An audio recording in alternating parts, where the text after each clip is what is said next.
আসসালামু আলাইকুম। এটা ছিল আমার পঞ্চম রোজার ইফতার। তো প্রতিদিন ভাজা পোড়া খেতে খেতে মনে হয় এই 5 দিনে আমি হাঁপিয়ে উঠেছি। তাই আজকে ভাবলাম অন্য রকম কিছু একটা খাবো। তাই আলু দিয়ে ঝোল করে দেশি মুরগি রান্না করলাম। দেশি মুরগিটা এমনিতেই পেঁয়াজ দিয়ে ভুনা ভুনা করলে আমার কাছে মনে হয় বেশি টেস্ট লাগে, কিন্তু রুটি দিয়ে তো আর ভুনাটা খাওয়া যায় না, তাই ঝোল ঝোল করে রান্না করছি এবং এটা দিয়ে আজকে ইফতার করব। আলহামদুলিল্লাহ এত মজা হয়েছিল যে সবাই মনে হয় সেই আলুর চপ বেগুনি অন্যান্য ভাজা পোড়া থেকে আমার এই রুটি আর মুরগির মাংসের ঝোল এটাই পছন্দ করে খেয়েছে। তো আপনাদের কার কার কাছে এই ধরনের ইফতার ভাল লাগে আমাকে কমেন্টে অবশ্যই জানাবেন। কথা বলতে বলতে আমার ইফতার তো প্রায় করেই ফেললাম। তো বয়সটা দিচ্ছি কিন্তু ইফতারের পরে।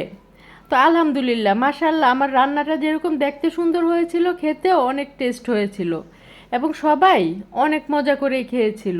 আর আমার মনে হয় এই ধরনের ইফতার আমাদের শরীরের স্বাস্থ্যের জন্য অনেক ভালো। আর ওই যে ভাজা পোড়া এগুলো তো খাওয়ার পরে কেমন শরীর মন হাঁপিয়ে ওঠে।